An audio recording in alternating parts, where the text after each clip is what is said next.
Ipinaigtig pa ng Department of Labor and Employment ang pagpapalakas ng kanilang mga programa sa paglikha ng mas maraming trabaho at oportunidad para sa mga Pilipino. Ang detalye sa Balitang Pambansa ni Bien Manalo ng PTV Manila.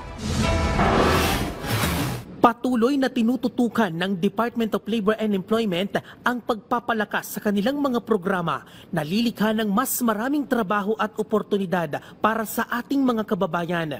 Nakapaloob ito sa Trabaho para sa Bayan Plan 2025-2034 na bumabalangkas sa pagtugon sa mga isyong kinahaharap sa sektor ng paggawa. Kabilang dito ang pagtugon sa job skills mismatch, unemployment at underemployment.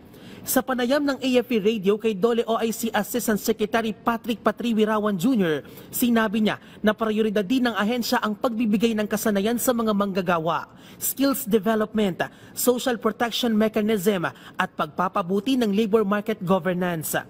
Kaagapay ng Dole sa inisyatibong ito ang trabaho para sa Bayan Interagency Council na binubuo ng labor organizations, private sectors, informal sectors, vulnerable groups at concerned government agencies. So itong iba-ibang mga planong ginamit mula sa iba-ibang mga ahensya ng pamahalaan ay pinagsama-sama natin at siniguro na maging harmonize yung kanilang yung pag-consolidate natin at saka natin nabuo ang tinatawag nating TPB, Trabaho para sa Bayan Plan. Kabilang sa mga industriyang prioridad ng Dole ang sektor ng agrikultura, food and manufacturing, construction, transportation, digital economy, financial services, turismo, health, housing, education, creative economy, blue economy at green economy. Ipinunto rin ng ahensya ang kahalagahan ng pakikipag-ugnayan nila sa mga employer.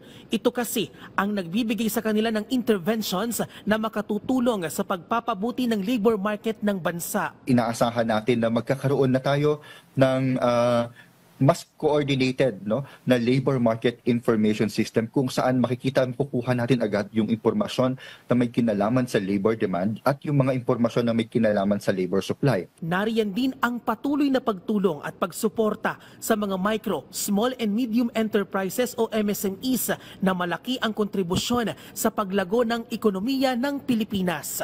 Bien Manalo para sa Pambansang TV sa Bagong Pilipinas.